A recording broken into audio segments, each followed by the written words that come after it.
Hello, friends. This episode of the podcast is sponsored by Hanky Law. Hanky Law likes solving your problems when they happen, but loves anticipating them so they don't. They provide real people with real solutions to help get your life moving forward. Hanky Law provides criminal defense, family law, personal injury, and civil law.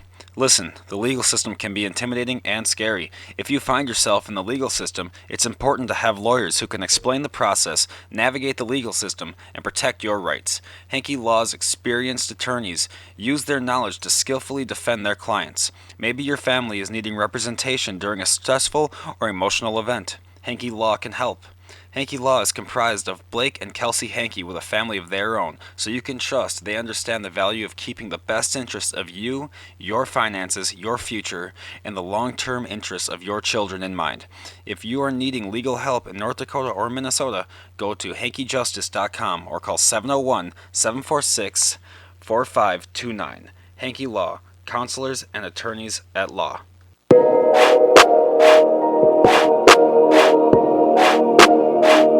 Welcome to the Cloud Surfing Podcast.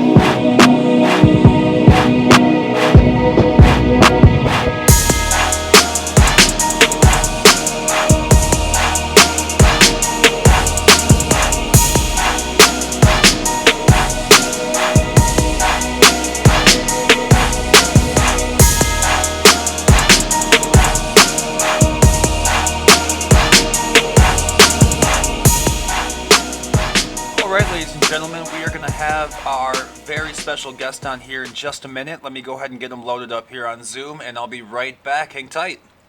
I appreciate that. It's a lot easier when, Jesus, you probably know more about it than I do now. It's been a while since I've read it. It's excellent work, and what I appreciated most about it is you only used factual evidence and no assumptions whatsoever with your findings. That's what I was trying for, and too many people that do it the other way around. They come to their findings first and then go after the assumptions that will justify them, you know. Well, for everyone listening, today my guest is Larry Vance. He is the author of the book MH370, Case Closed. Is that correct? I believe it's Case Closed. Mystery solved. Mystery solved. I apologize. And this book is probably the most in-depth look you'll ever have at the MH370 disaster that took place quite a few years ago now. Mr. Larry Vance was a member of the TSB in Canada, started in 1984 as an on-site investigator, and he's worked many sites, including water investigations for crashes that happen in water. I would say you gained most of your publicity, I would assume, on the 60 Minutes Australia interview. Yeah. Which on YouTube that has millions and millions of views already, and that was the first time that I personally heard the evidence that you described with which we'll get into obviously with the flap-around evidence and the outboard flap, and just the way that you really laid out meticulously how the high-speed crash and unpiloted theory is just unwarranted and clearly incorrect. And so I guess by the time that we're done with this conversation, I hope that my listeners really understand now what happened to MH370, because this book really clearly lays it out. And I hope that a lot of officials do read the book and understand that they might have made mistakes along the way, and hopefully reconcile from that, and we can finally have answers as to what's going on with this aircraft. Right. So in chapter 1 in the book, I'll just go through through all my notes, and I just wanted to kind of lay out, because chapter 1 was written specifically for individual people. You kind of identified like, hey, this part's for the family. I understand this might be difficult to hear a different side of things. This isn't exactly the official statement. Were you worried a little bit at all about possibly families having backlash against you personally for speaking against the official statement, or what were your worries for that? Yeah, I wasn't worried so much that there would be backlash that would be overt, if you will. I suspect that there are family members, those who might have read what I wrote, that would agree. Probably there are some who who don't want to hear what I had to say. Uh, but I haven't. The bottom line is I haven't really heard from any families. So, which did surprise me a little bit. I thought that maybe there might have been some feedback from some families, because there are obviously a lot of families affected by this. So no family associations or no individuals contacted me. That's I think actually I think one of the reasons for that is because there are so many books and so many people offering opinions. right. Just because I think that I have more validity than some of them, or even all of them, doesn't mean that the families can differentiate one author or one inputter from all the rest. Right. So I think that families. I've dealt with a lot of families on a lot of accidents, and I know that they can get pretty inundated with views and opinions from outside the official investigation, and so it doesn't surprise me a whole lot that I would get thrown in the mix with all the others. Well, I mean, I've personally just, I mean, a lot of my listeners know, but I haven't introduced this to you yet. But I myself am a private pilot. I went to the University of North Dakota, and I've had to take some aircraft investigation courses just as part of getting your degree. Right. And what I enjoyed the most, I guess this might have been more because I've personally learned about it, was when you were describing the witness marks and how the different patterns that you have seen in the past, and how now on the evidence that we've seen that came on the shore of Africa, is how like in your history and how you've seen all the different parts up close, that those marks prove a different story, whereas some people who have never seen actual broken aircraft pieces, like famously on Reddit, might not know even what a witness mark is, and their theories would completely go against that. And I'm assuming that some of the family members too, and some of the media members, and some there's kind of a lot of amateur investigators that like to go on TV and kind of give their, like, you hear a lot of news anchors going, well, what do you think happened? What's your speculation? And Yeah. that helps about absolutely no one, in my opinion. Yeah. It's Yeah. Yeah. No, I think that you won't find very many people. I don't think anybody else who has gone through the actual physical evidence that's available on the recovered pieces to lay out that evidence in the way that I have. I can't find it anywhere else. I know the official investigation didn't do it, or if they did look at it, they certainly never published it. So mine is a unique source in that way. I think you'll find that, Jake, that if you can search high and low for another publication that tackles the evidence the way that I did, and you're right. I do it after many years and many accidents of doing basically the same thing on the other accidents, taking the physical evidence from the recovered pieces and building a case for what was happening to the aircraft at the time of the crash. And of course, you work your way back from the time of the crash and say, how did it get in that condition to where the witness marks can look like that based on the instant of the crash? And that's what my book does. That's my expertise. And like I said, I tried to put it together in such a way that people could follow it if they chose to. And those who take the time to work through it like you have, I haven't heard anybody, not a single soul in the world, has come back to me and said, I disagree with any single point that I make from the point of view of what the witness marks are telling us. Not a single time has that happened. I've even so much as reached out to some of my former faculty at the University of North Dakota and asked, hey, what is your opinion? And a lot of them have read your book, and a lot of them are like, I can't say anything. There's nothing that he said that was incorrect. And it's amazing to me how many people can read it and go, yeah, that sounds exactly what happened. And it's still kind of like a quote unquote unsolved investigation at this point. Or is it unsolved technically, or what is the? Yeah, that's the issue. Is I call my book MH370 Mystery Solved because my book proves what happened and how it happened. I don't think that's in question At all. to the people who read my book. The what happened and how it happened, and even who did it. Correct. It's pretty much solved. The issue is that people don't know why it happened. Right.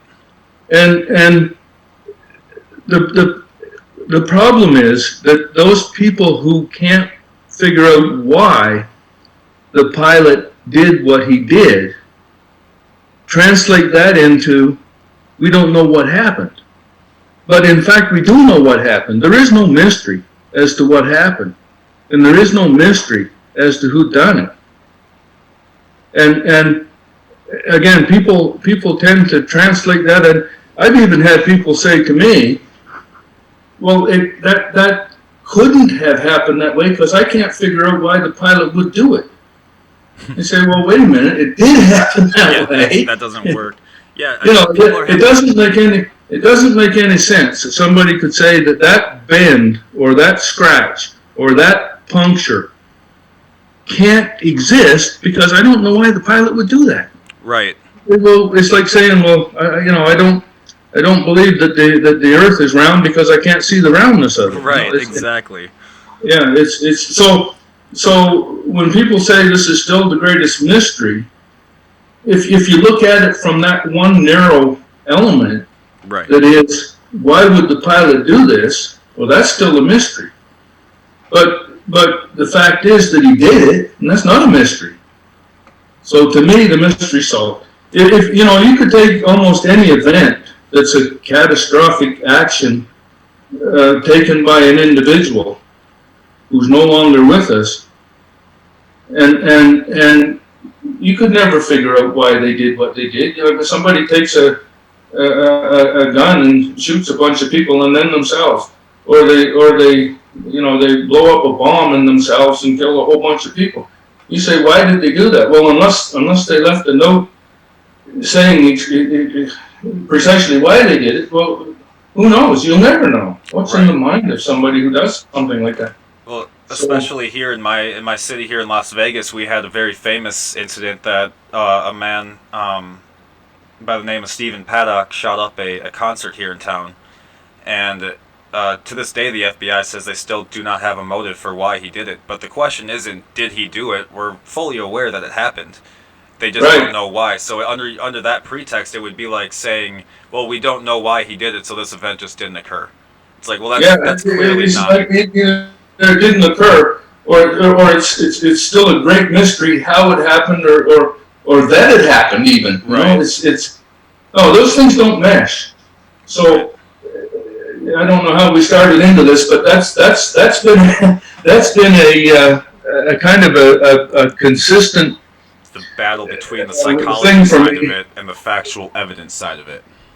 Yeah. The facts are that this is what happened. This is why we know everything except exactly where the airplane is on the surface of on the bottom of the ocean, and exactly why the pilot did it. So that part's still a mystery. Yeah. The facts that are confirmed for sure. It's a Boeing 777. It left Malaysia going to Beijing. The captain was Captain Zarek Shah. He was very experienced. He was a type-rated instructor and examiner, and he didn't have any blemishes on his record. The co-pilot was Farik Hamid. He was a single man. He was 7 years a pilot with the airline, and he was on his last flight transitioning into the 777, and the 370 flight was his final training flight, correct?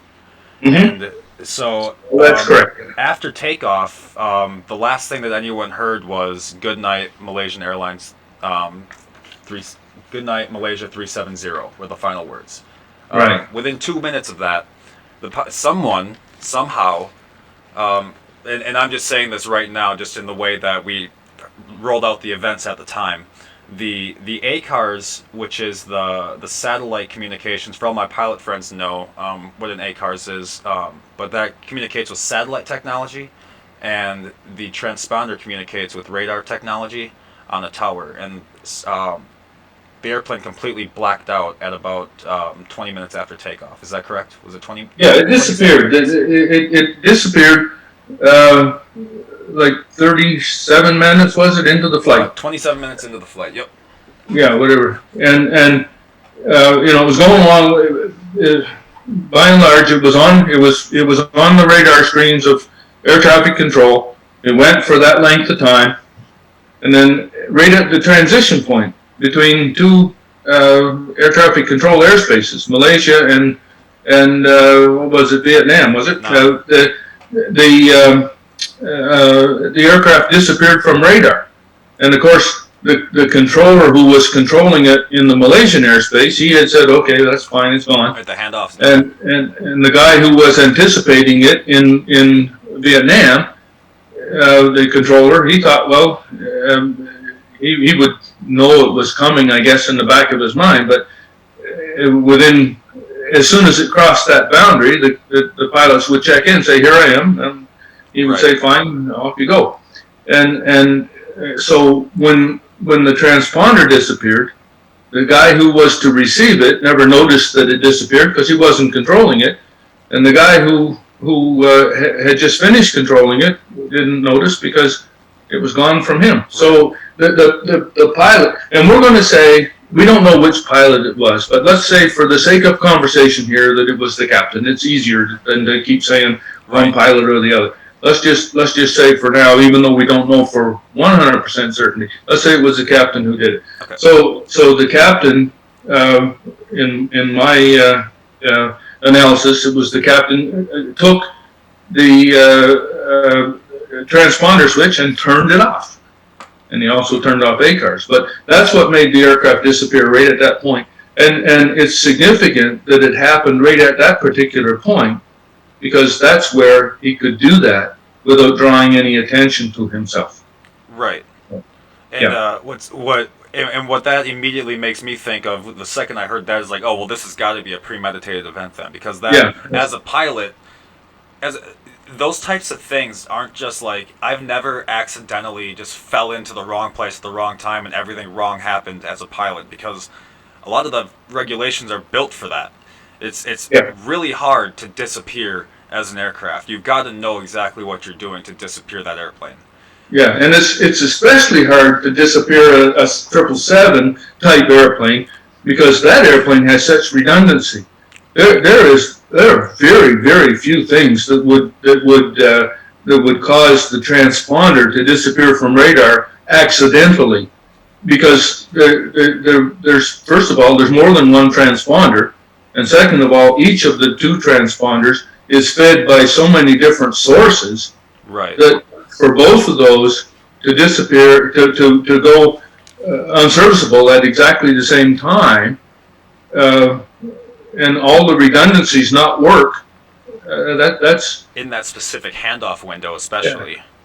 Yeah, I mean, it could happen if the airplane blew up or it was hit by a bomb or something like that. That could happen, but first we know that didn't happen here. Right. But there's no real mechanical failure that we could think of that would realistically cause that. And especially, can you imagine the odds of that happening at exactly that point? Right.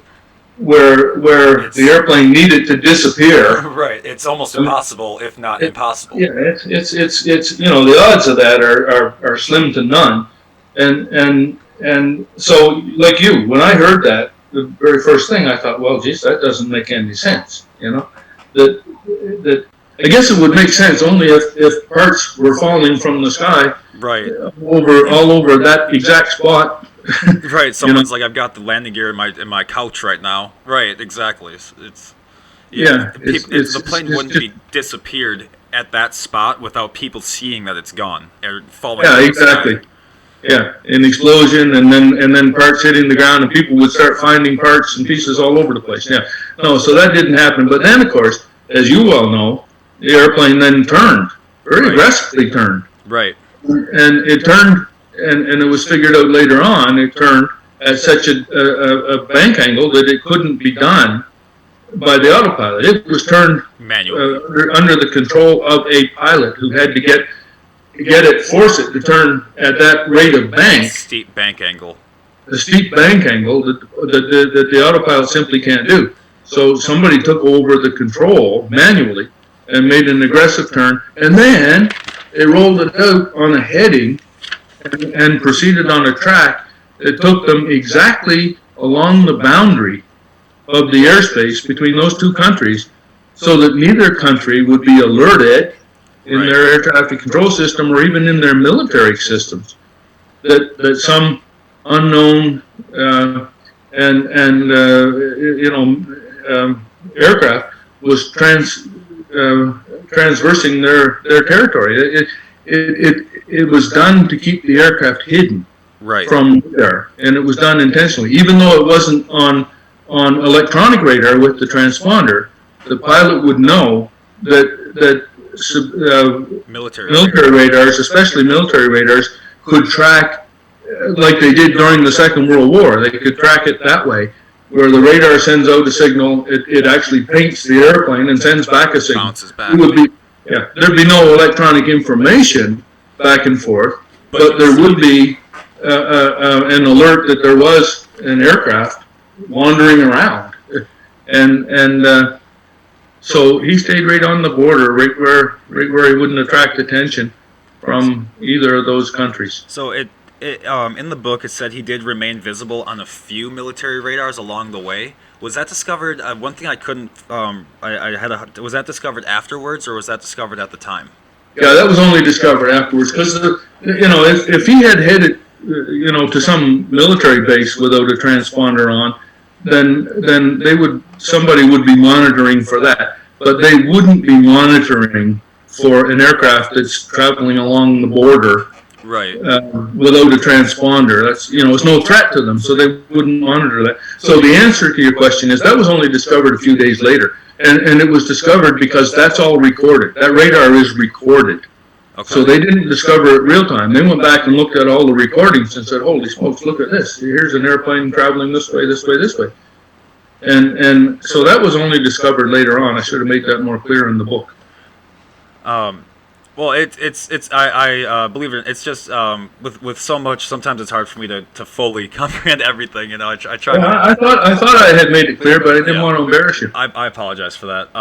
So the satellite data from the ACAR system, which the pilot did try to disable the ACAR system, but one system on the ACARs did remain, and that was the engine data component, and that was how they were able to see that it traveled south for another 6 hours before it kind of disappeared over the ocean. We could say thank God that the pilot was not able to disable that one little component that worked through the ACAR system of the engine monitoring. The engine monitored itself, and every hour or periodically, every hour, it sent out a report to say, yeah, I'm still operating and I'm still doing fine, and if there's anything wrong with me, I'll tell you. So the pilot thought that he had disabled everything, because this was very well planned out by this pilot. Like it takes a lot of skill, a lot of work, a lot of planning to do what he did, and to be able to disable everything on that airplane from a communications point of view, including everything that happens automatically. You have to work at it, and you have to study it, and you have to know. Most pilots probably wouldn't be able to do that. If you walked into a cockpit and said disable everything, I don't think there's very many pilots who would be able to even do that without studying up on it first, because there's no reason to do it. Why would you do that? Right.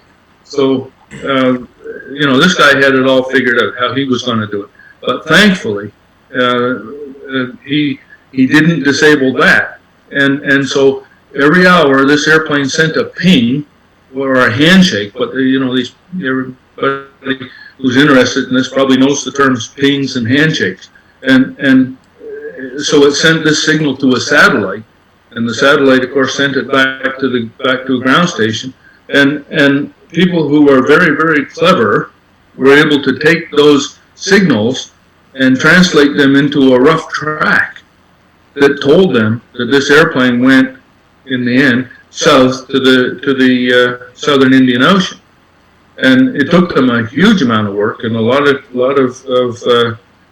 sleepless nights and so on to figure out, first of all, that the aircraft stayed in the air for another 6 hours or so, and then they knew the general direction that it went. And some people think that they can figure out pretty much a very accurate track line for where it went, and they took it to a specific area of the southern Indian Ocean, and that came as a huge shock to people. Like, if an airplane disappears and then it goes beyond its maximum fuel capacity time, then you know that it has to have crashed somewhere, either that or it landed safely somewhere. But when it didn't turn up anywhere, then you assume that it crashed.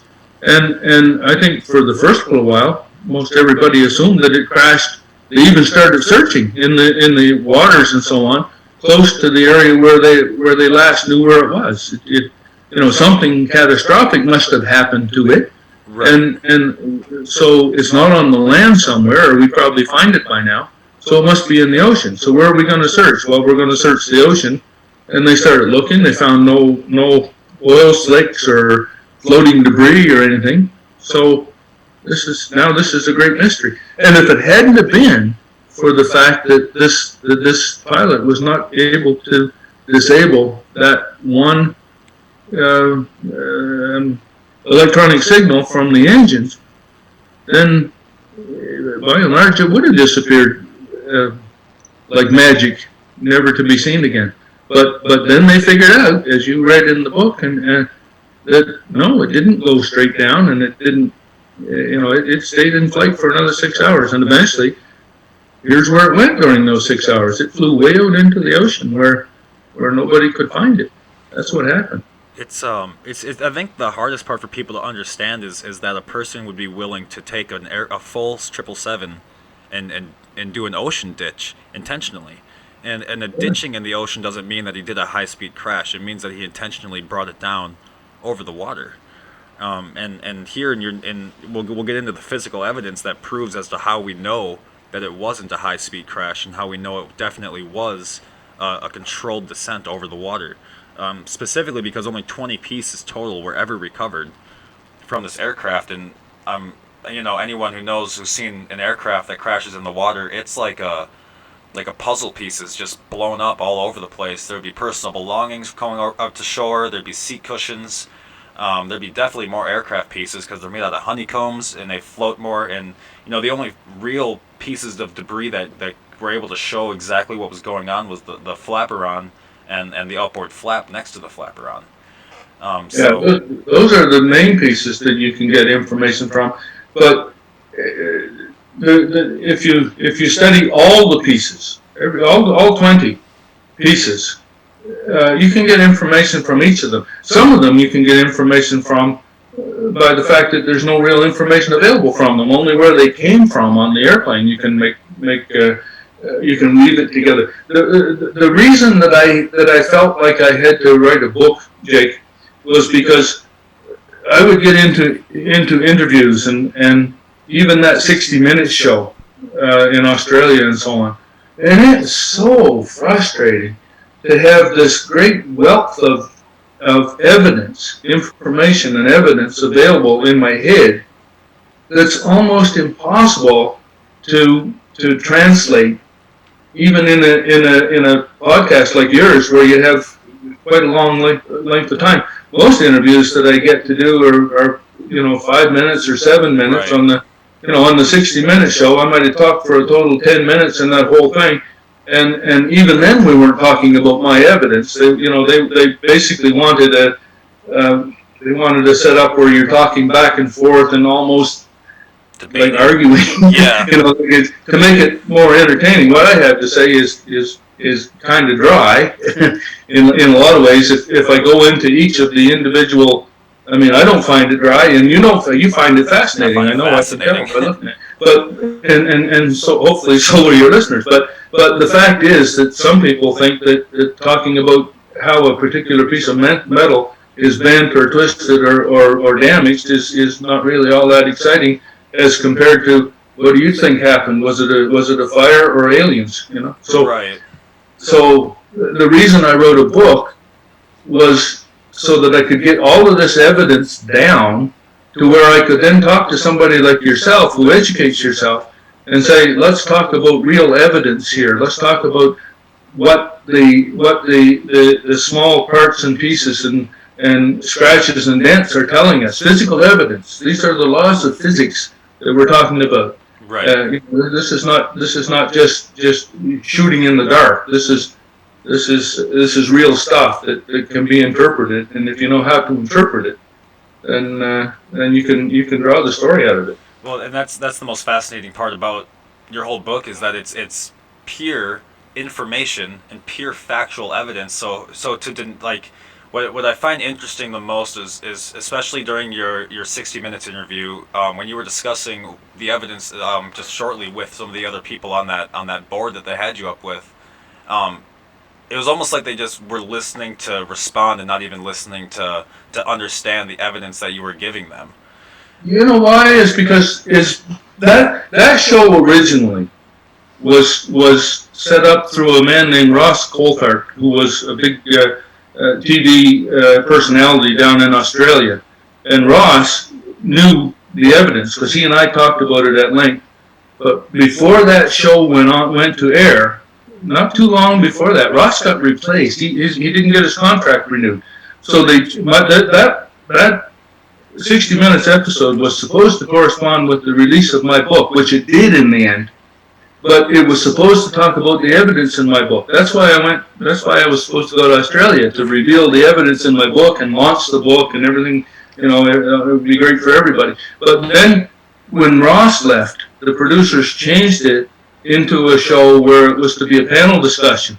And they specifically requested that I not concentrate on my book. And the only other person on that 4-member panel who had read the book was John Cox. Right. The other people had not read the book. So here I was supposed to, in my mind, I would like to be talking about all the details in the book, but the other people didn't know what they were. And that puts me in an awkward spot because first of all, I'm not supposed to be promoting my book. And second of all, I'm talking about evidence that they're hearing for the first time, not by looking at it or examining it or seeing it on the table in front of them, but simply by the words that I can use to describe it. And the book has dozens and hundreds of pieces of technical information in it. It's impossible to translate that into a few sentences to say, okay, here's my input. What do you think of that? And their eyes glaze over, and understandably, Right. Well, like when I was reading the book, I was on a diagram of the 777, and I was like taking a look at the seal pan. I was looking at everything because when you were going into depths about the seal pan and how the evidence of the seal pan and on the flaperon of how you know that it was extended, because right. Okay. I was like looking at pictures. I had to like read it and then look and then read it and then look and like really had to understand. Yeah. So it would be difficult just to kind of like hear like, oh well, just hearing the evidence audibly instead of like being able to match it up is a lot more difficult. It's impossible, really. It's almost impossible. If you hadn't read the book, and I said to you, now guess what? On the flat piece, there's an end that's called a seal pan, and it's an enclosed seal pan, and it abuts the flaperon, and the flaperon and the seal pan came together because of compression forces, and there are cracks and dents and so on in there that tell me this. I mean, how long can you listen to that? Right, without having that. Not very long before you're lost completely. And any of your readers who haven't read the book, they're saying, what's he talking about? They have no idea. You and I know what we're talking about because you read the book and you told me you read it in depth, and so you understand where I'm coming from at least. My my hope for this is that with us discussing it like the way that we are, people do have a bit of a need to like be like, well, I want to fill in some of these gaps here, and they do buy your book and read it, because it's, to me, aviation is like, to me it holds a very special place in my heart and soul. I grew up with it. EAA was next door to my house all my life, which is like the Experimental Aircraft Association. So you know, it's a little more than just like a news story for me. It's not just you know, this is important, because those I mean, the regulations are written in blood, and to be able to figure out what happened, to be able to prevent it in the future, is incredibly important, so that we can, you know, make sure that even if a pilot intentionally tries to hide, he can't. That's something we need to really understand. And so when we go into theories about, you know, the onboard fire or a hacker or a terrorist or anything like that, it's just, it's, in my mind, it's wasting time, and it's going to waste lives eventually, because if the longer it takes to create more safe systems for an aircraft, the more lives that we're putting at risk. Yeah. You know, another aspect of that is, this to me solves the riddle of MH370. But the other reason that I wanted to put this book together the way that I did was to try to educate other accident investigators, to say, look at guys and girls, here is what can be done if you know how to do it. Right. And I can tell you, Jake, that there are very, very few people, even in the accident investigation world, who can put that together the way that it's put together in this book, and prove that evidence results in what I say that it results in. Some people, I think anybody who's an accident investigator and anybody who's interested can go through it and accept that it's true. And some people like you could even, because of the interest you've taken in it and the obvious talent that you have for it, you could even explain it to others. But I can tell you that there are accident investigators out there, even the majority of them, I've been in this for a long, long time, that could not do that type of investigation and put it down in a book and in a report. The Australians couldn't do it. The Malaysians couldn't do it. They had some of the brightest people in the world. Yeah. Even the people from Boeing, I don't know what they came up with in their internal discussions, but they never come up with any of this. Nothing like this. And so, I mean, you could say, and I even say in the book, you read this, that some of the best and brightest people in the world looked at, or had the opportunity to look at, all of this evidence and put this together, and they didn't do it. Right. Now, why they didn't do it is some combination of lack of motivation and lack of talent. I don't know where on the scale that falls, but they didn't do it, and I think that's a shame. And what I really wanted to do, as much as prove what happened to MH370, is to make this a matter of record. I thought that this book could be used as a textbook for in accident investigation training. Right. It could be. It definitely should be, in my opinion. I mean, I teach accident investigation training. I taught it all over the world. I use it as you know, here's how to look at and look for and look at and find and interpret evidence, and here's how to do proper analysis. You know, here's how to look at whether this was a fire or not. Here's how to look at whether it was a terrorist or a hijacker or a bomb or a missile. Here's how to look for that. And then here's how to look for evidence on these recovered pieces.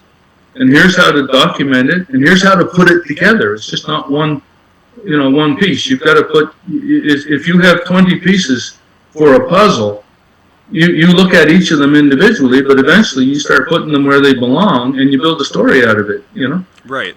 We don't have all the pieces, but we have enough. Well, the difference between the official story and the book here is that your book uses the facts to write the story, and it seems like the official story had the story before some of the pieces were even discovered. Like the two that- assumptions of the unpiloted high-speed impact, those were made before the flaperon and flap were even discovered in the first place. And, they were. And Yeah. after the evidence came forward, where on the flaperon, it shows that the trailing edge has hydraulic marks on it that from water kind of Erosion. whisking it away. And you write in the book that the engines would be the first to go, but after that, the flaps and the flaperons would be the first to go. And the thing that the way that you painted the picture for me was, okay, take the airplane, put it 1 foot in the ground or 1 foot in the water, stop. The hydraulic pressure right now would be squeezing in on the forward part of the aircraft, and it would be putting hydraulic pressure that would expand the aircraft outward. Now put it another foot in, stop, and you would kind of write out exactly how the aircraft in a high-speed crash would dissolve into millions of pieces, as compared to a softer landing where you're only seeing 20 total pieces. And you have to assume that the aircraft is almost entirely intact at the bottom of the ocean. Oh, for sure. And way long before this flaperon was ever found, they had, the official investigation had come up with, based on the work they did on the handshakes and the pings and the handshakes, they had calculated a track, and then of course they had the fuel weight, not only at takeoff, but some of these pings started to tell them how much fuel was remaining in the aircraft at any given time.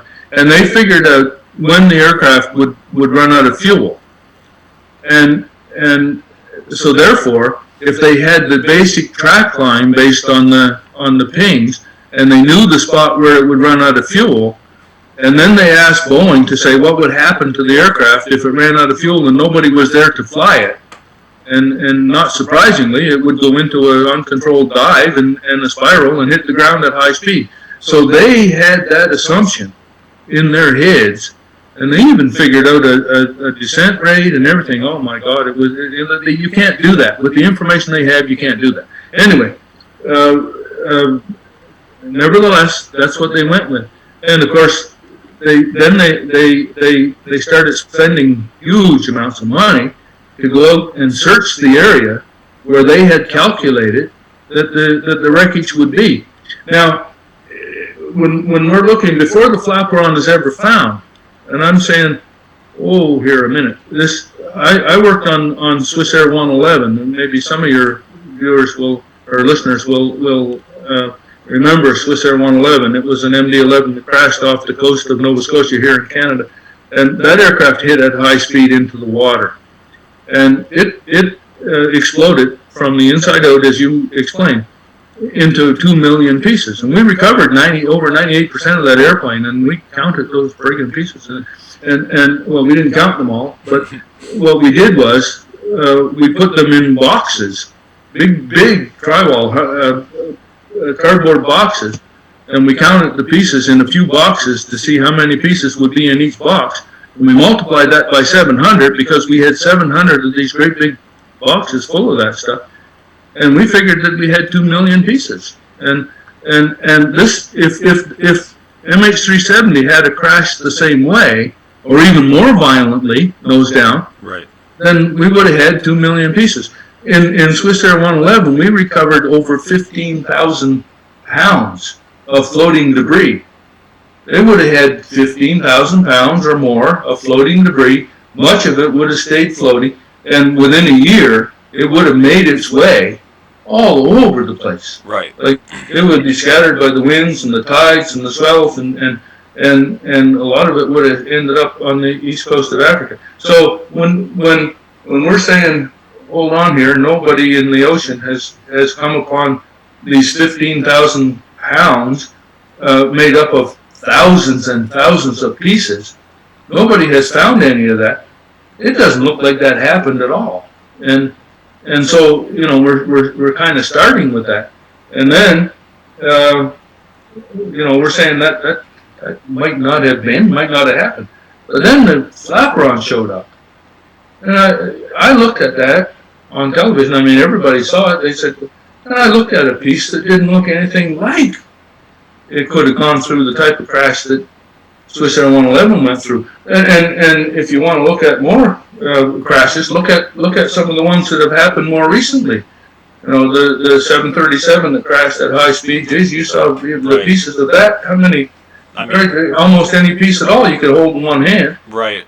And they're all mangled. And you see, what happens is we explain to your listeners that when you're talking about my description, picture the aircraft nose down at high speed going into the water. When the tip of the nose, when the radar dome on the nose of the aircraft hits or strikes the water, and then stop it right there and have it go an inch or two or a foot or two. What happens is that doesn't have any structural integrity to it for hitting water. It just collapses inward. And an airplane, if you think about it, the fuselage of an airplane is just like a great big beer can. It's hollow on the inside, and the water goes up into the water's not compressible, and the water invades up into that fuselage, which is a pressure vessel. There's no way for it to get out, and it compresses the air in front of it, and it goes up into the fuselage and explodes the aircraft, the fuselage, from the inside out. It's not like being hit with a missile or even, there's nothing else could do that. The pressures from the water are consistent on every square inch of that fuselage, and the whole airplane at the speeds that we're talking about, as I explained in the book, the whole airplane gets destroyed that way in literally the blink of an eye. Yes. 1/3 of a second. The airplane is 205 feet or whatever long. Yep.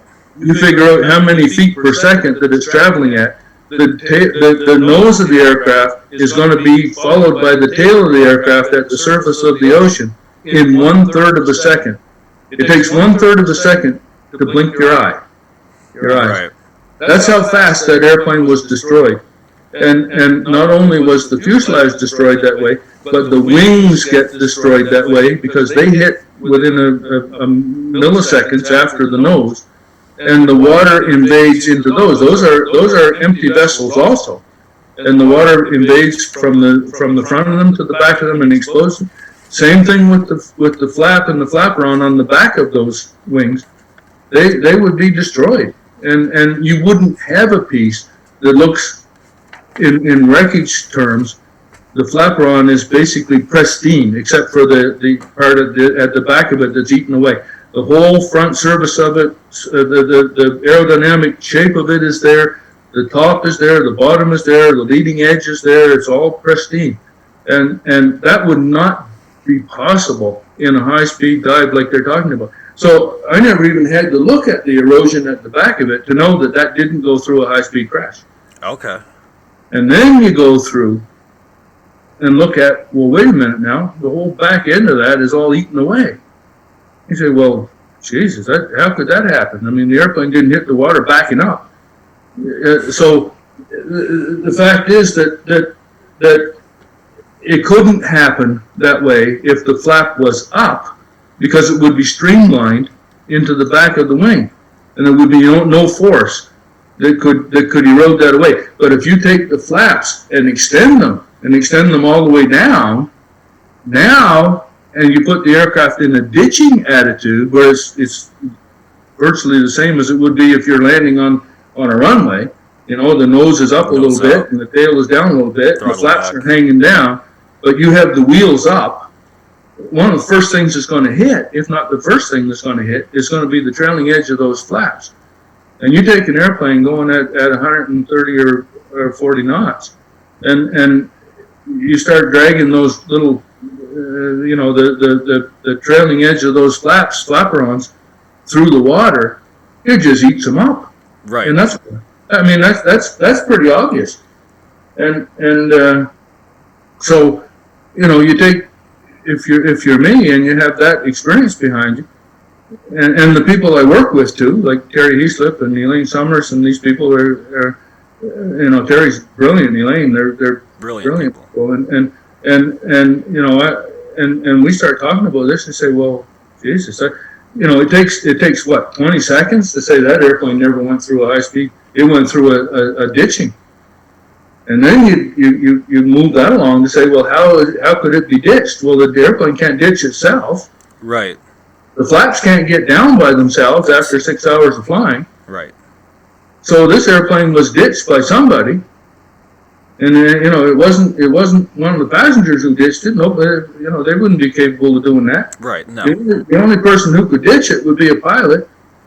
And then you go back to the beginning and say, well, geez, the only way that it could disappear the way it did is if a pilot did it. And the only way it could get ditched the way it did is the pilot did it. Then pretty much you have a hypothesis that the pilot did it. And then now you mix in all the other parts, pieces that were recovered, like the flap that gave us the same evidence, and all the evidence that came from all the other pieces, and you say there is absolutely no doubt that this event happened because a pilot did it. What really painted the picture best for me was in your 4th chapter when you were discussing like other scenarios where people were discussing.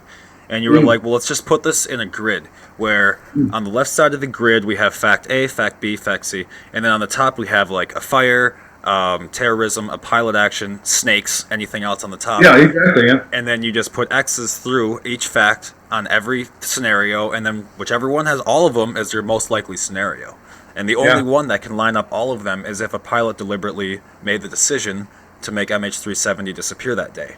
Otherwise, like some of your other, the initial, the problem that is plaguing the investigation from what I'm seeing in not only this book, but when I'm reading articles I have an article pulled up called MH370 Case Closed, and they're describing the unpiloted high-speed aircraft as a non-disputable fact almost immediately in the article, and that's just not the case at all, because we have evidence showing. I mean, it's indisputable evidence that was not the case. It was a controlled descent, and it was not high speed. It was a slow ditch of the aircraft, which is what you learn as a pilot. If you need to do a water ditching, this is exactly what it would look like. Yeah, and then you have to go to say, why would somebody do a low speed ditching if they've already taken the aircraft to a place where it's the most remote in the world, and they think they've got there without anybody being able to tell that they got there because they didn't know about this ping thing, Right. They say, oh, I'm home free. I'm in the middle of nowhere. You couldn't go to a place in the world that's any more remote and less likely for an airplane to be found than where this airplane ended up. You couldn't get to a place better than that. And now they say, you see a scenario where the airplane the attempt was to ditch the airplane and cause as little damage as possible so that nothing could come off the airplane and potentially float to the coast of Africa or somewhere else. Nothing could come off of it. It would go to the depths of the ocean, the deepest ocean in the world, and be there all in one piece. And you have then created a scenario where all of a sudden, 22 minutes or 37 minutes, whatever it was, after takeoff, the airplane literally disappeared from the face of the earth. And how could that happen? You have created the world's greatest mystery. That's what you created. And you have to say, somebody who went to the trouble and thought this so thoroughly through to do that had to have that as their intention. To say, I am going to take this airplane and make it disappear, and nobody's going to be able to figure it out, where it went, how it went there, why it went there. It's going to be the world's greatest mystery, and I'm the one who's going to have created it. That's what has to be the motivation. Now, why, we don't know, but, and I don't think we ever will know. But that's what happened. In your book, a lot of people are wondering, with two pilots in the cockpit, how would one person be able to do something like this? And in your book, you described a German flight where the captain of the aircraft left to go to the bathroom, and the first officer locked the pilot door and then intentionally crashed the aircraft. I'm thinking that something similar would have most likely happened, where maybe a captain or a first officer says, hey, go grab this from this person or whatever in the back, and maybe even depressurize the aircraft like you were saying, where everyone would just be either, if not hypoxic, just kind of passed out from lack of oxygen, and then he would have full control of the aircraft. Yeah, it wouldn't take very much to eliminate the other pilot. There's any number of scenarios, any one of which would work. The one that seems the most plausible would simply be, hey, you're a brand new guy, and it doesn't matter whether you're new or not. I'm the captain. We're leveling out here. I have full control. Nothing is happening. Go back and get us a couple of cups of coffee, and up the guy gets, and out he goes. And as soon as you know he's away from the door, you just fasten the door. Once you lock the door, nobody can get back in. Not the co-pilot, nobody. And as soon as you do that, you turn off the transponder. You turn off all communications, and literally almost at the same time, you say, okay, I'm gonna do two things. I'm gonna shut the pressurization off, but I'm also gonna shut all the lights off in the back. So everybody back there is, and then I'm gonna take the airplane and put it in a steep bank. Everybody's gonna be totally disoriented, and I doubt that anybody even got their oxygen masks on in the dark. And they would fall down. Maybe some did, but even if they did, they'd only last 10 minutes. And so it wouldn't take very long, like literally seconds, minute or two, before people are becoming hypoxic where they can't think. Right. And they can't react properly. Even the co-pilot. Unless one of the co-pilot or one of the flight attendants or somebody in the dark managed to find their way to a supplementary oxygen or something, they could last for a little bit longer, but not much longer. Right. And in the meantime, of course, in the cockpit, you know how you do it. You just take your emergency oxygen breathing and you put it down over your face. It takes seconds, literally no 3 seconds. and you've got all the oxygen you need. And then all you have to do is leave that aircraft unpressurized till you know that everybody's dead, and then you turn it back on again, the pressurization. And then you don't have to worry about anything. You're the only one on the airplane that's alive. And if you want to say how else could it happen? Well, it's almost as, it might seem barbaric, but they have a fire axe there. If you say, okay, you have control, I'm going to go out for a second. You take 2 steps back, grab the fire axe, and hit a guy over the head. That anything like that. There's.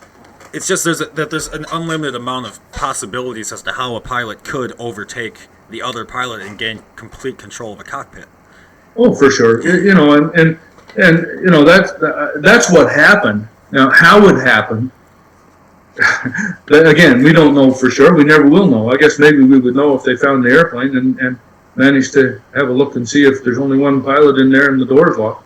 But the fact is that we don't know. But the fact that we don't know how that happened doesn't mean that it didn't happen. Right. We're into that discussion again. It happened. Right. There's no doubt about it. Right. The motivation and the reasoning behind the pilot's desire to do something like this and the way that he got complete control of the cockpit isn't cornerstone to the evidence that shows as to what happened to that aircraft that day. No, not at all. No, we know that to me, the mystery is solved as to what happened, and the fact that it happened cannot be disputed by the fact that we don't know why it happened.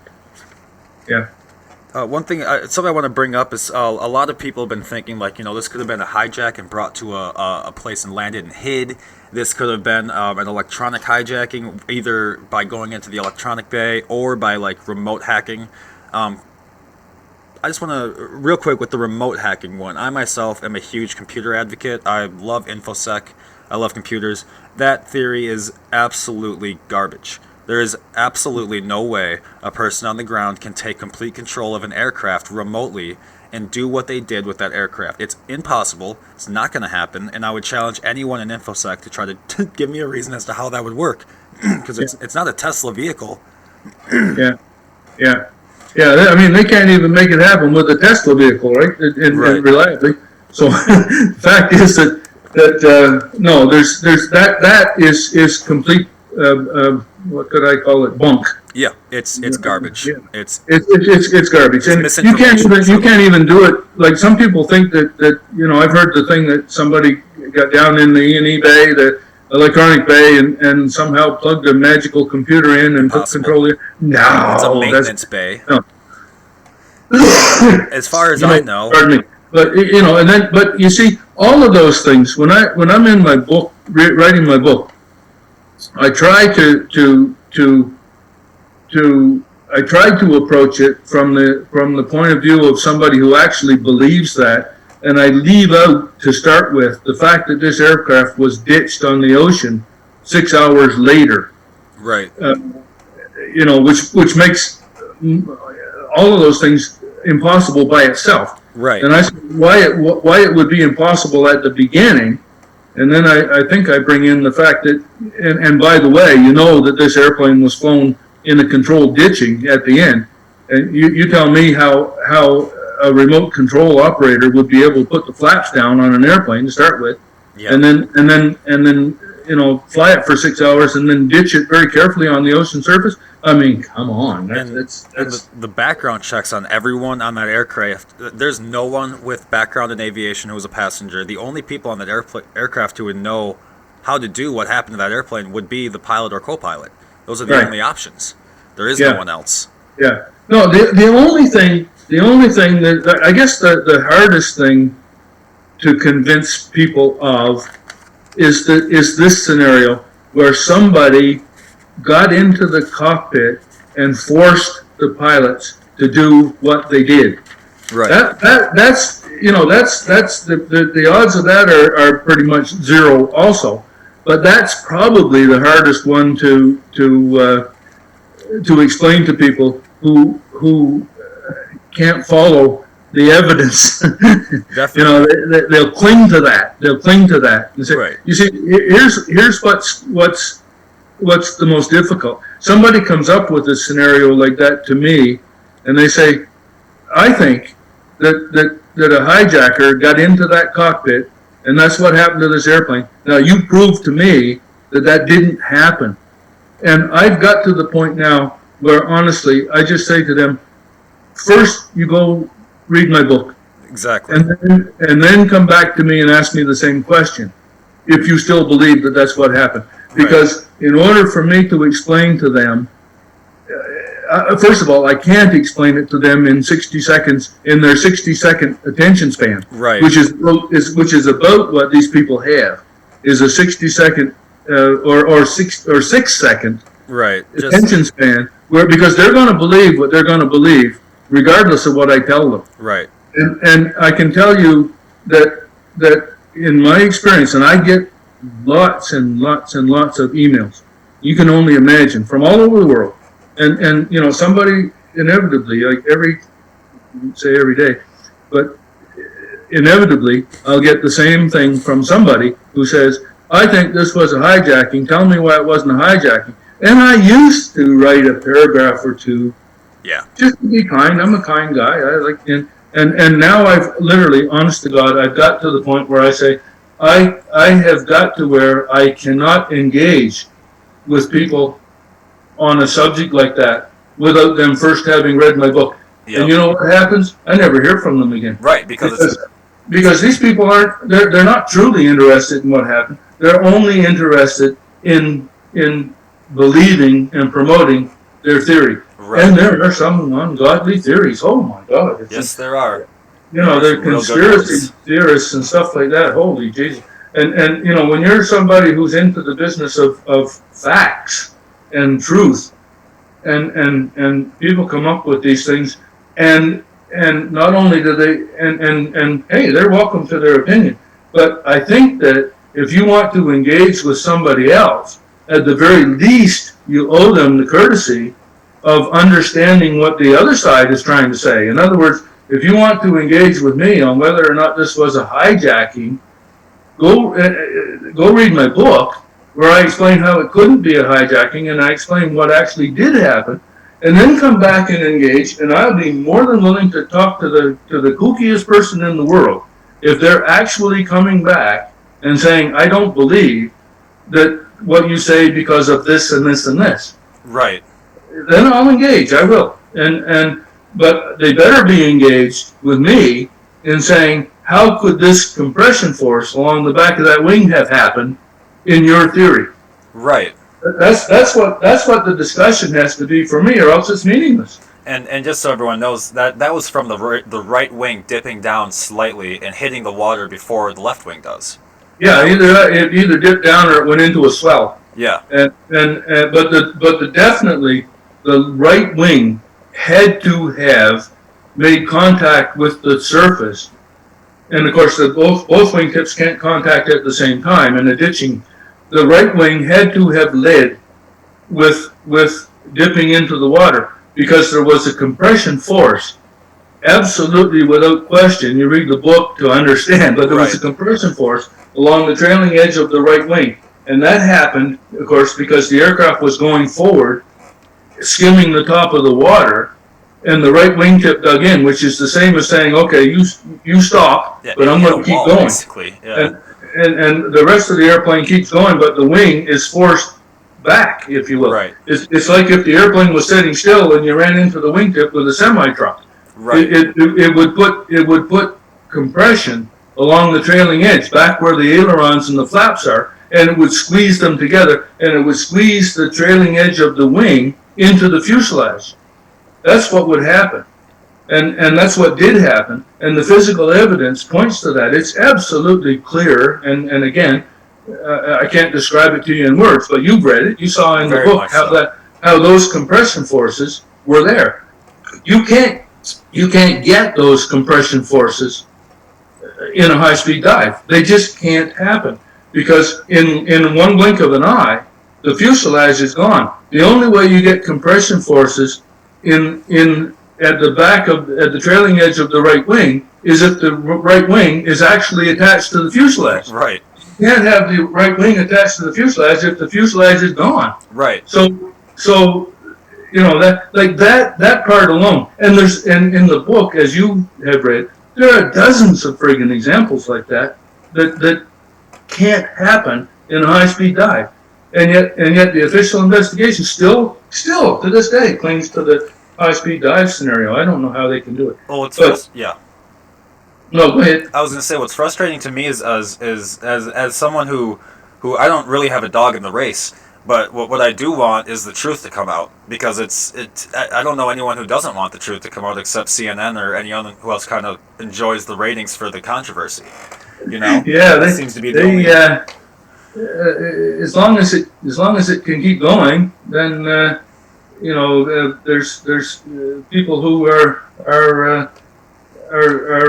profiting from it, I guess you could say. Right. And that just to me that's I don't really appreciate that at all. I don't think that there are real families and real friends and real people who are gonna watch it, and it affects them dearly when you hear like, oh, maybe a terrorist took over the airplane and then landed it in Iraq and they have it in, like, it's, what are you talking about?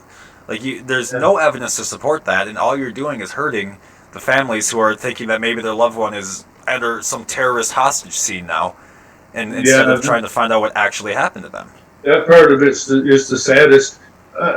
Again, I can tell you that I've dealt at a very personal level with many, many, many grieving families, and there are some who, as part of their grieving process, almost need, I'll say, a conspiracy theory, because they need to have somebody to blame.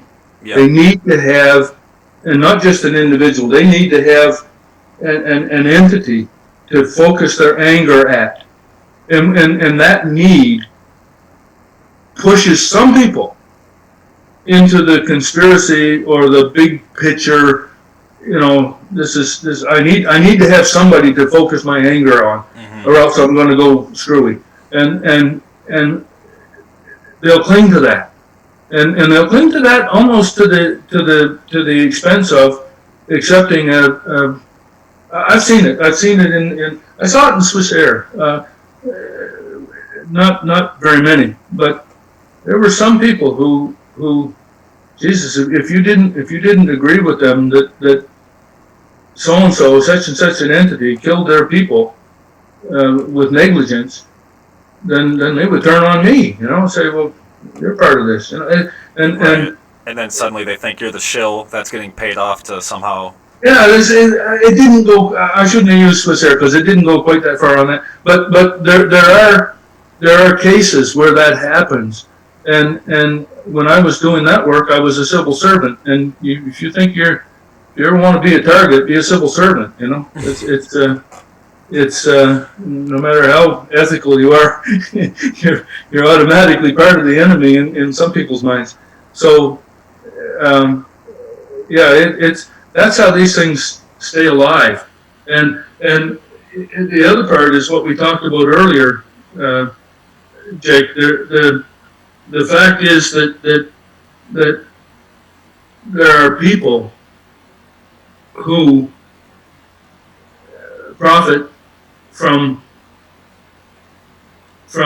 misinformation. Just from staying ignorant, if you will, and spreading this stuff around, and the families don't have the wherewithal to distinguish somebody like me from somebody who's putting forth crap. Right, and someone who has more TV time. Yeah, so like if you go on the internet, you find 70 or 100 books about, and mine is number whatever, and so choose one, and I chose yours. Yeah, and it took you a lot of time and energy to go through my book, and you have a pilot background, and you have a curiosity, and you have the intellect to be able to absorb that, but it takes some work. My book is not something you can go through as light reading and say, well, now I understand that completely. You told me you read it 7 times. Well, right. Hopefully it won't take 7 times for most people. You want to understand it. I truly want to comprehend it. My aim was more to have most people just accept it. I've said when I was motivated to write this, how many people are going to understand it? And then I come to realize that many more people, hopefully, will read it and say, I don't understand all of it, but I understand enough of it to accept it. Right. As being true. It makes the most sense. Right. I've had a tremendous amount of feedback from my readers saying that, thank you, I understand what you're saying. I accept what you're saying, and I know that it's true. And that's very gratifying. And that's the same way it is for me. This is the first time I've ever read anything that has put only facts and only evidence forward to paint a very clear picture as to what happened. Everything else really does have a lot of opinion and substance that doesn't exactly fit in with the facts, and it's almost more of like an editorial choice to include it. Yeah, even the people who agree with me that the pilot did it don't really put forth the facts to back it up. There's a lot of speculation about how they know the pilot did it in some of the books. And that's not good enough. Like, anybody could write a book like that. Right. In order to, some people, like, for example, articles and books have been written to say, I know the pilot did it because he was motivated to make the government look bad, or he had a girlfriend somewhere, or he did this, or he did that, so I know that he did it because of that. No, that's not good enough. That's not facts, that's hearsay. We don't know that that's true. And we don't know why he did it. We know that he did it, but we don't know why he did it. So you can't say you know that he did it because of something that you don't know.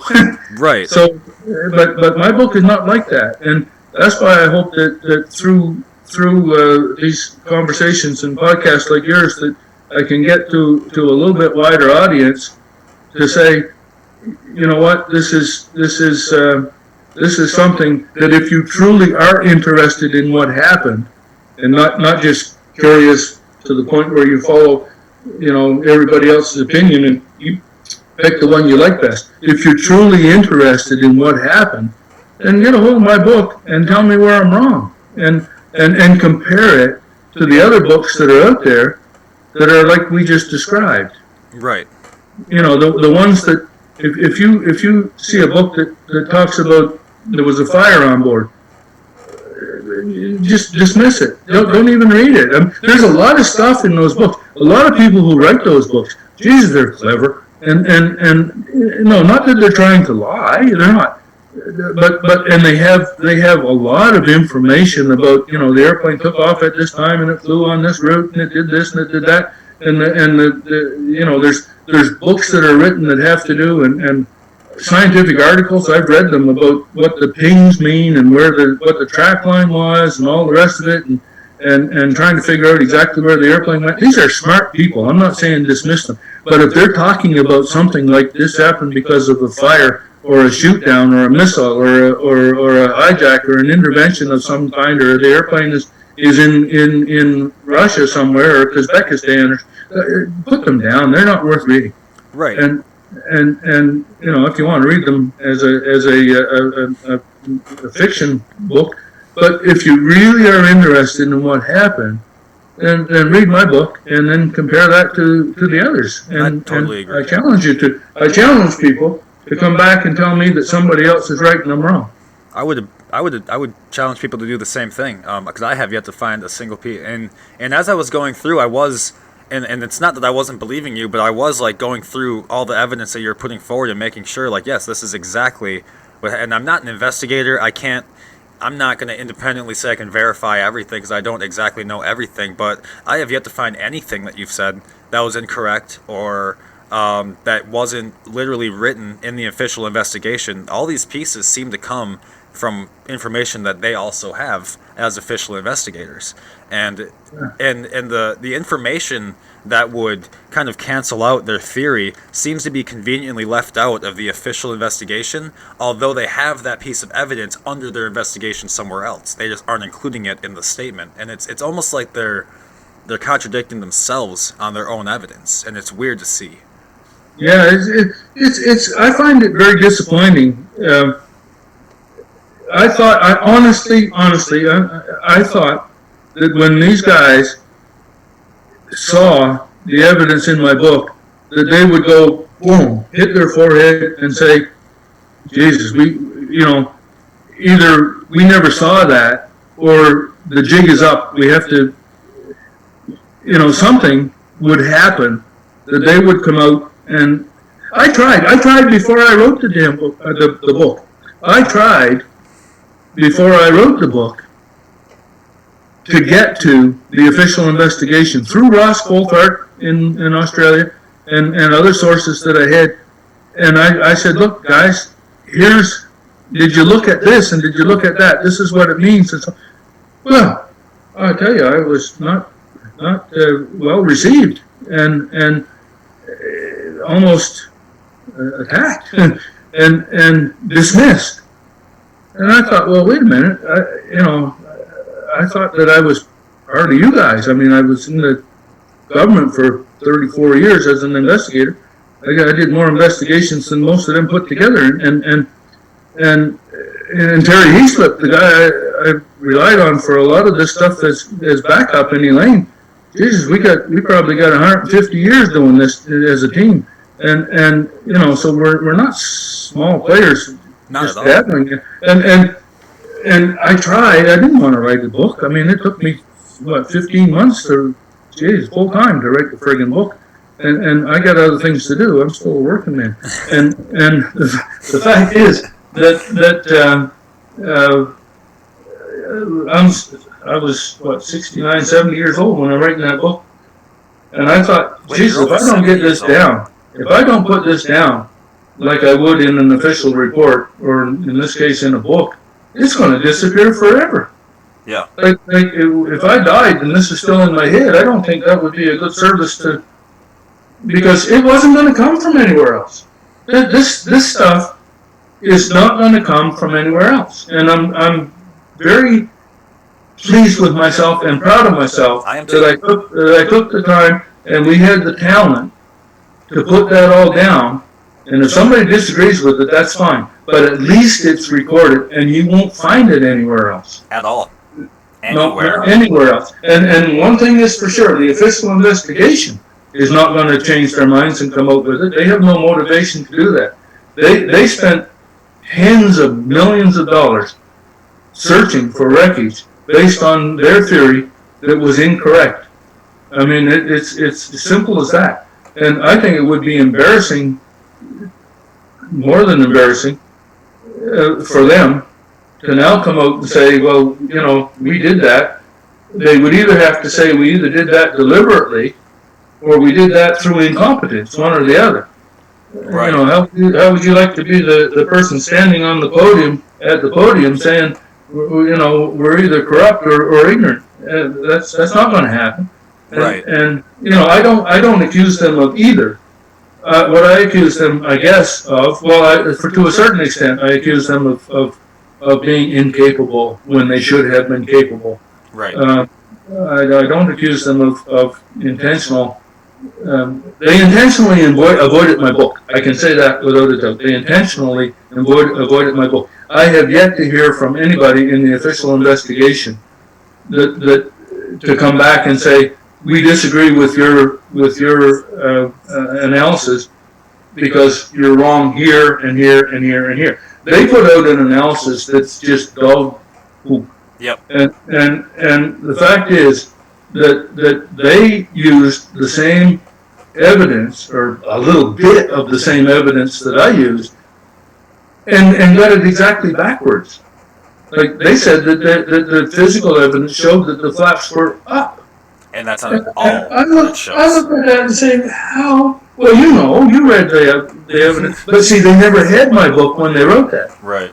They never had my book. They just said there's damage inside the seal pan, and the only way it could be damaged is by contact with that arm.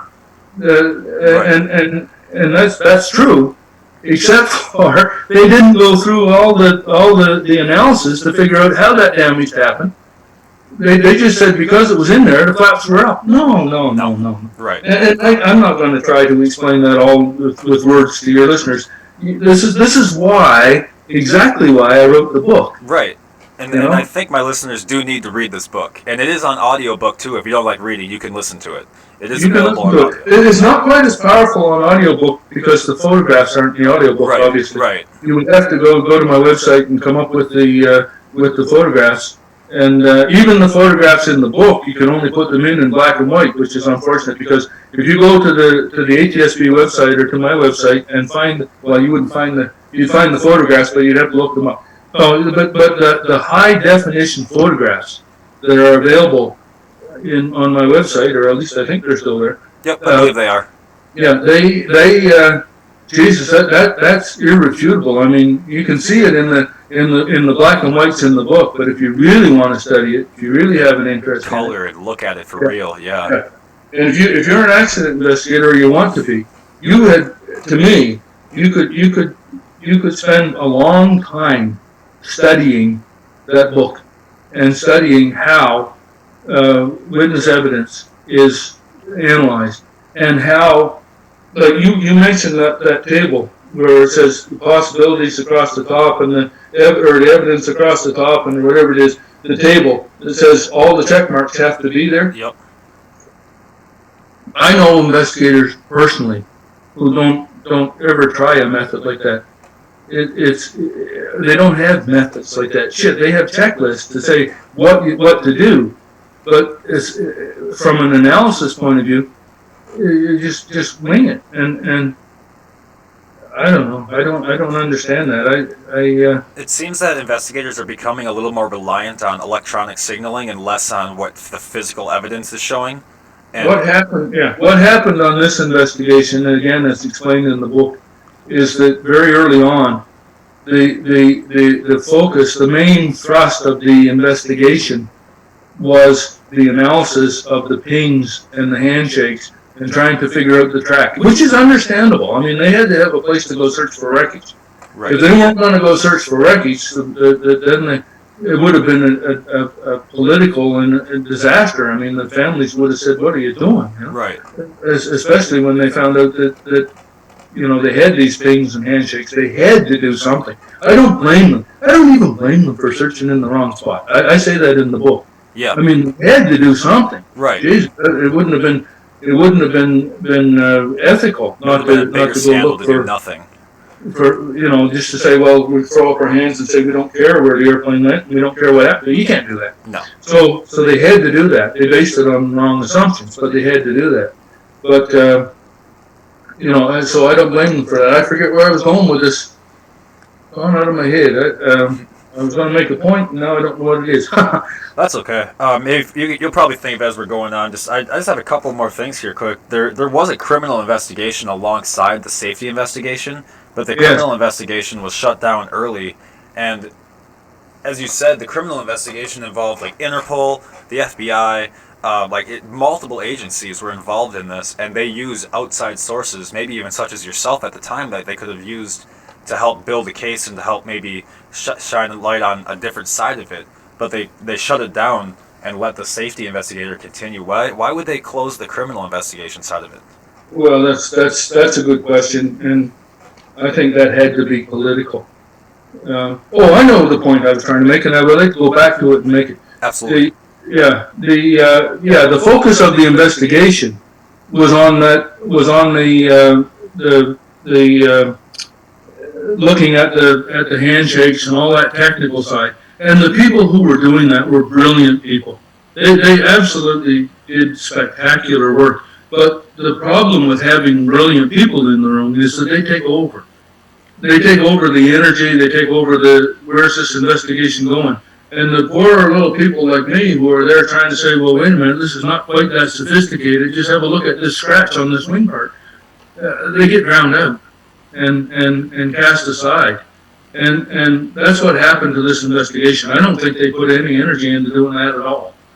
And now you go back to the criminal investigation. They could have and should have kept the criminal investigation open until they had proven that it wasn't a criminal act, because it was a criminal act. And they never proved that it wasn't. So that criminal investigation it may have kept going, but it certainly wasn't the focus of things. Right. They needed accident investigators for the expertise that they had. But criminal investigations would normally hire experts like me. I do it now. I'm a consultant. I get hired by people all the time, lawyers, and I go to court and all the rest of it. I'm on the blame and liability side now. I never used to have that side at all. That was we were heretics to do that. Yeah, on the other anyway, side of it, the fact is that expertise is out there, and I never got called on it. I never even got called on it after I started becoming known internationally,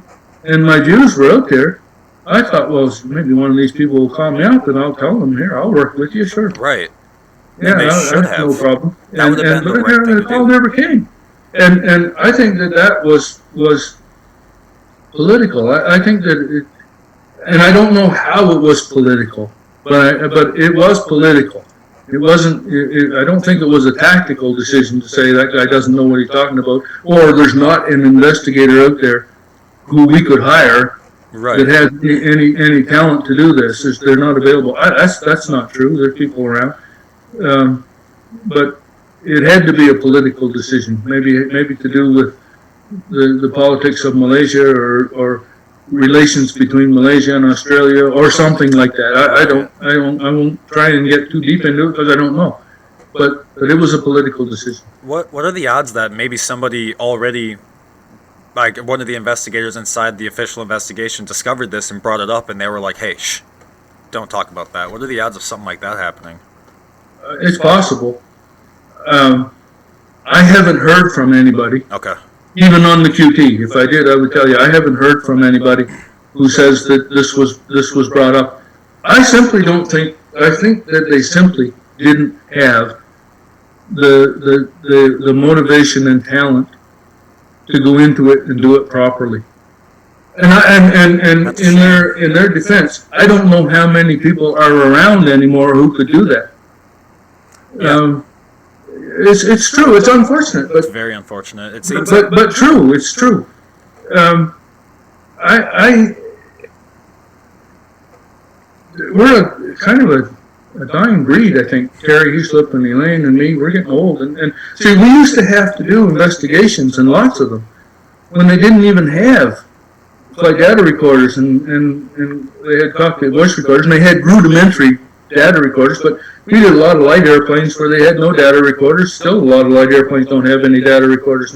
And you have to figure things out kind of the old-fashioned way. the physical evidence only. Yeah, and when we're talking about, there's people that today who do accident investigations by pressing a button and say, you tell me, computer, what happened. And in a lot of cases, they can do that. The computer will spit out, here's the track line, and here's the performance parameters, and here's where the mistake happened, or here's the piece that broke. Here it is. It's all there for you. You just, all you have to do is press a button, and you got your answers. That can happen. But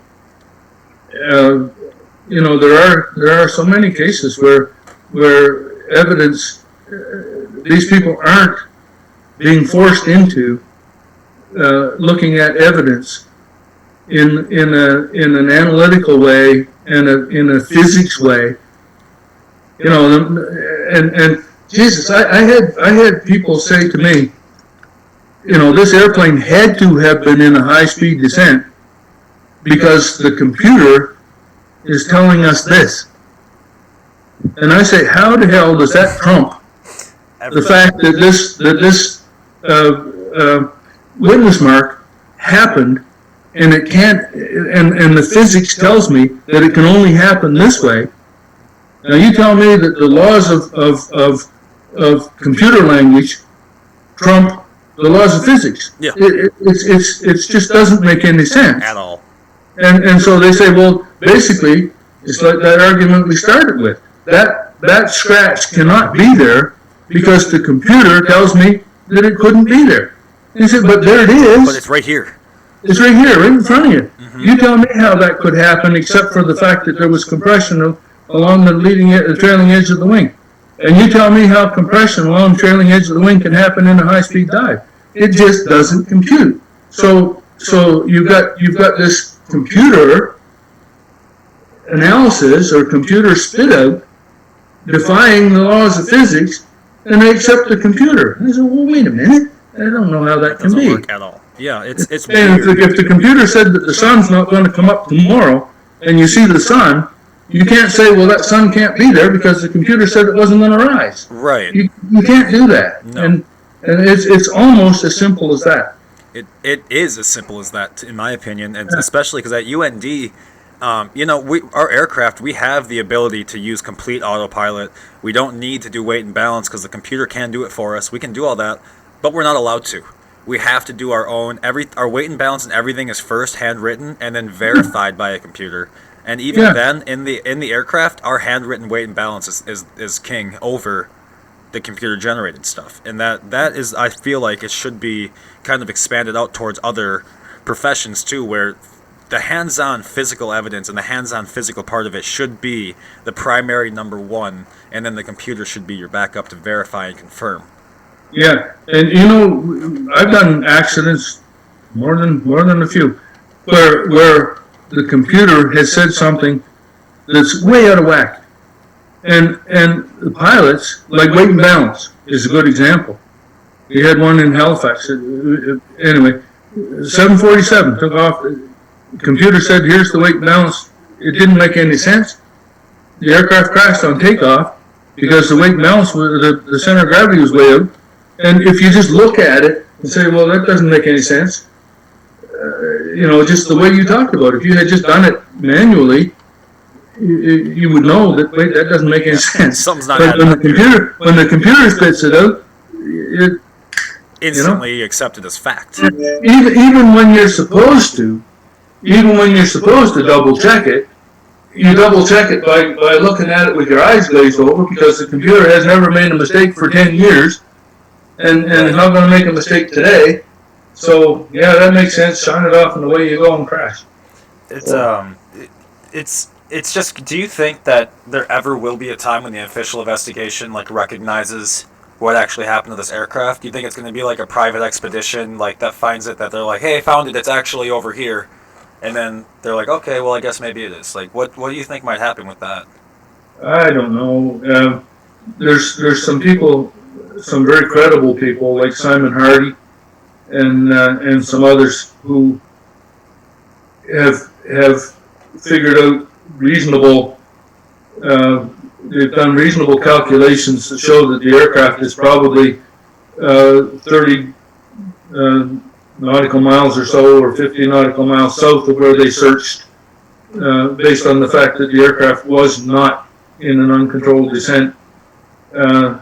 I have told those people that I hope that if a private entity or somebody decides that they want to put the money into it to search, I hope that's where they search first. But I would not endorse their findings simply because the randomness of what can happen when the pilot has full control doesn't allow my analytical mind to say that I would support searching here over searching over there or over there.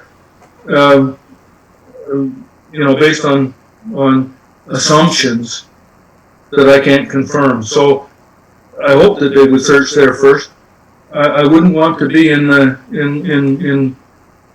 lumped in with those people who say it has to be there, and then they not find it there, and then they would say, well, everything I said is suspect, because in my estimation, within reasonable distance of where they were searching, that aircraft could be anywhere. I don't mean that it could be anywhere in the world. Don't. Right. I don't want to say that, but it certainly wasn't in the area where they searched. But it's not far away from there.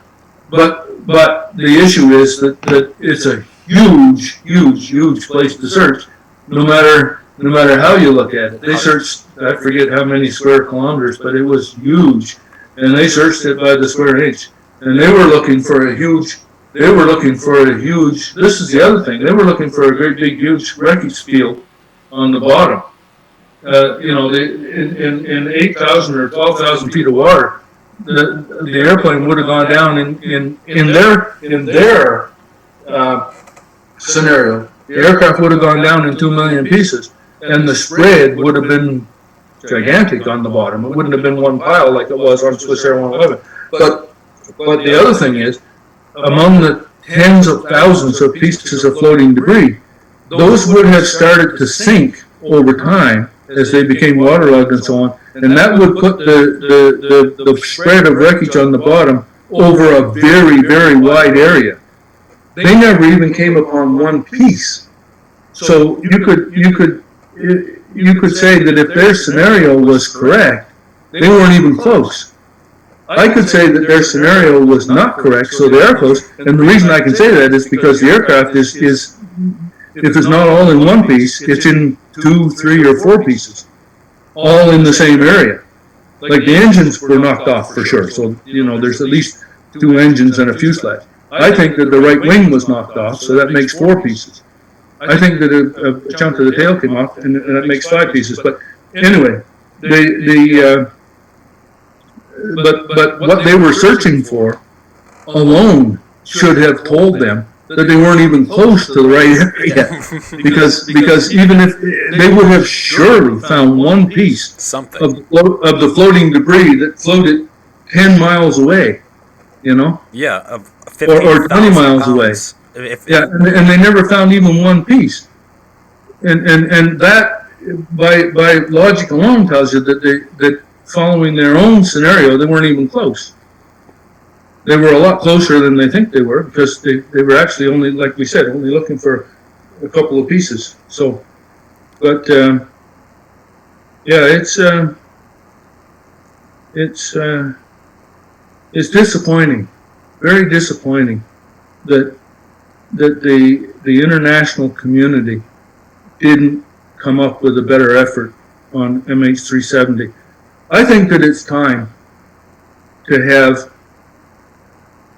this type of investigation on international flights and so on, especially taken away from the country, an individual country like Indonesia, Yeah, or even Canada, or even the United States for that matter. for sure. I think that there should be pre-programmed an international go team of the best and brightest that could be sent out to either run the investigation or at least oversee the investigation from ICAO, and it's time for that. It's time to take the politics out. It's time to take the vagaries of the expertise out. It's time to take the influence of the operators and the influence of the manufacturers out, or at least lessen it Right. to a large extent. And it's time to put some neutrality and expertise in. And until that happens, I think unfortunately we're going to continue to have these things. Will it ever be found? I wouldn't put any money on it. I'll never know, because I'm 72 years old. I don't think I'll be around by the time. And if it is found, I think it would be found either accidentally, or they will have discovered some way of searching vast areas of the ocean very quickly and cheaply, and somebody will go down and do it that way. I can't see somebody putting up the tens and tens of millions of dollars to go search arbitrarily out in. I wish they would. I wish they'd go search the area where Simon Hardy says that it is, so he can either be a hero or a bum. But I think that Simon is a great guy, and I follow what he says with great interest.